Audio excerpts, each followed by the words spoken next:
Close your eyes for a moment and consider this unsettling scientific fact. Your brain does not experience reality directly, not even close.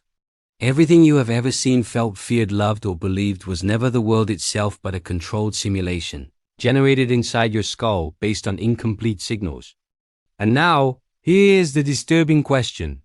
What if the most terrifying scientific theory is not about the end of the universe, artificial intelligence, or black holes, but about the possibility that your brain is quietly lying to you all the time? Not to deceive you, but to protect you. Because according to modern neuroscience and cognitive science, your mind is not a window to reality. It is a survival machine engineered to distort, filter, and simplify the universe just enough to keep you alive and functional. And this idea sits at the intersection of neurobiology, psychology, information theory, and philosophy. And once you fully grasp it, it becomes difficult to unsee, because it suggests something deeply uncomfortable. That truth itself may be biologically inaccessible to the human mind.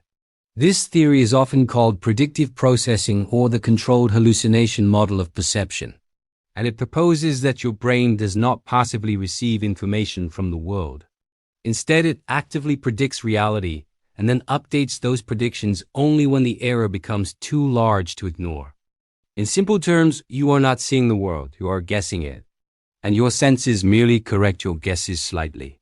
Imagine the brain as a closed system, a self-contained, energy-efficient prediction engine sealed inside darkness. The skull is lightless, soundless, and silent. The brain never touches reality directly. All it ever receives are electrochemical signals sent by sensory receptors that evolved not to reveal truth, but to optimize survival and energy efficiency. And from these sparse, noisy signals, the brain constructs a model of the world. Not a true model, but a useful one. This is where the terror begins. Because usefulness and truth are not the same thing. Evolution does not reward accuracy. It rewards survival. A species that sees reality exactly as it is would waste enormous energy processing irrelevant details, whereas a species that sees a simplified, distorted version tailored for survival would outcompete it. And this is not speculation. Experiments in evolutionary game theory show that organisms tuned to fitness outperform organisms tuned to truth. And humans are the product of billions of years of this optimization. The brain therefore functions like a compression algorithm, stripping away most of reality and replacing it with symbols, meanings, and expectations. You do not see photons, you see objects. You do not hear frequencies, you hear voices. You do not experience electromagnetic waves, you experience color. And none of these things exist outside your nervous system. Color is not a property of the universe. It is a construct. Shape, solidity, even time itself are neural interpretations. And the most unsettling implication is this.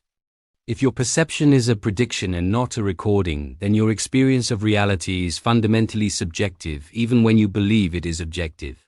Neuroimaging studies show that up to 90% of neural activity in the visual cortex is top-down prediction rather than bottom-up sensory input, meaning most of what you see is generated internally before the world has a chance to correct it. Your brain is constantly asking, what do I expect to see next? And only checks reality to confirm or slightly adjust that expectation. This is efficient but dangerous. Because when predictions dominate perception, the brain becomes vulnerable to illusion, delusion, and self-deception. And here is where stress, trauma, and chronic uncertainty enter the picture. Under stress, the brain prioritizes speed over accuracy.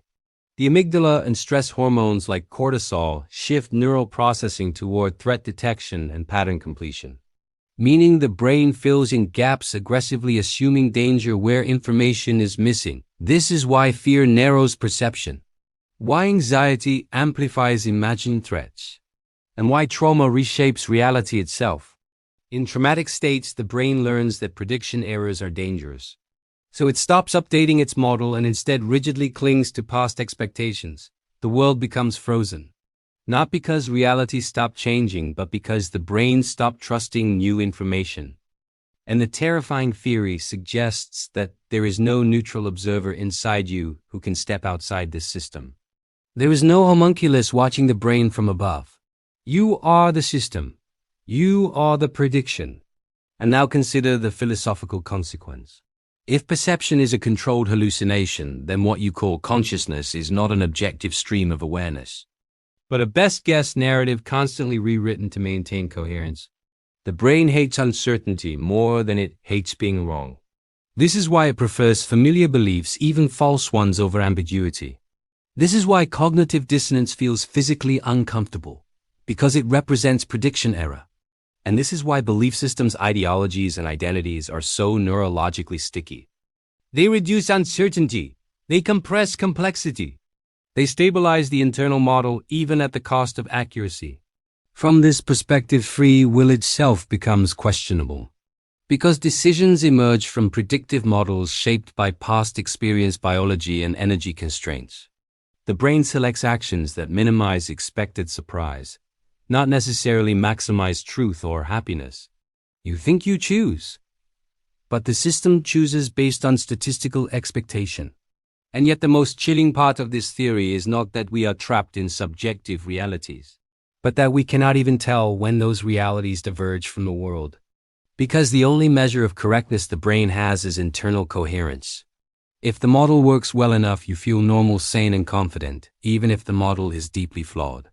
This explains how entire populations can hold contradictory beliefs with absolute certainty, how false memories feel as real as true ones, how hallucinations can be indistinguishable from perception, and how consciousness itself may be less like a spotlight and more like a dashboard interface, hiding the complexity underneath to keep the system running smoothly.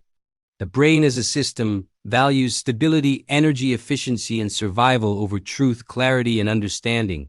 You as a human are an energy network, a biological machine constrained by thermodynamics. The brain consumes about 20% of the body's energy while representing only 2% of its mass. So it is under constant pressure to reduce computational load.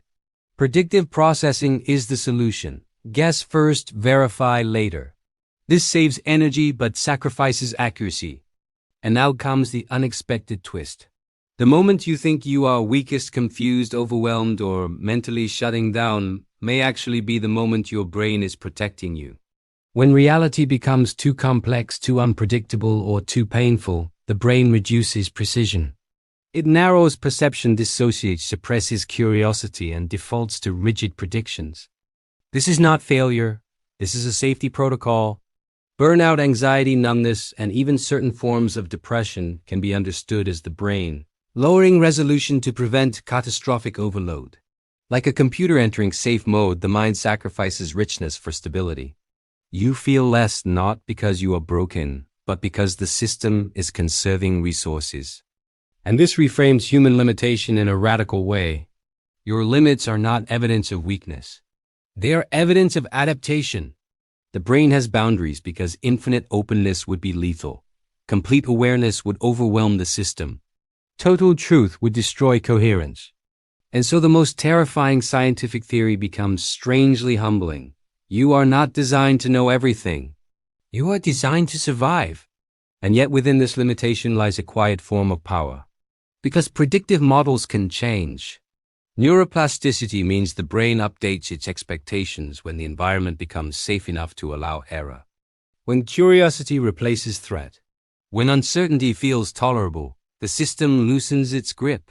This is why learning feels uncomfortable at first, because it increases prediction error. This is why growth requires temporary confusion. And this is why exposure to new ideas, cultures, and perspectives physically reshapes the brain, expanding the space of what it can predict without fear. You cannot escape your biology, but you can work with it. You can create conditions where the brain is willing to update its model rather than defend it. This is where science meets philosophy and responsibility emerges. If reality is a construction, then the stories you consume, the questions you ask, and the environments you inhabit become the raw data for your internal universe. You are not just observing the world. You are actively training the system that generates your experience of it. And the final unsettling question remains. If your brain shows you not reality, but what it thinks, you need to see how many of your fears, beliefs, and limitations are not facts but predictions. And if that is true, what would happen if you gently challenged those predictions? Not with force, not with motivation, but with curiosity. Because the brain updates models not through willpower, but through evidence, safety, and repeated experience. So the most terrifying scientific theory is not that reality is fake, but that it is negotiable within limits, and that you are both the prisoner and the architect of the world you experience. And now, I leave you with this question. If your mind is a prediction machine, what future are you training it to expect? If this video sparked a new way of thinking, share your thoughts in the comments, like the video, and subscribe to MindSpark Science for deeper explorations into the science of the mind, reality, and human potential.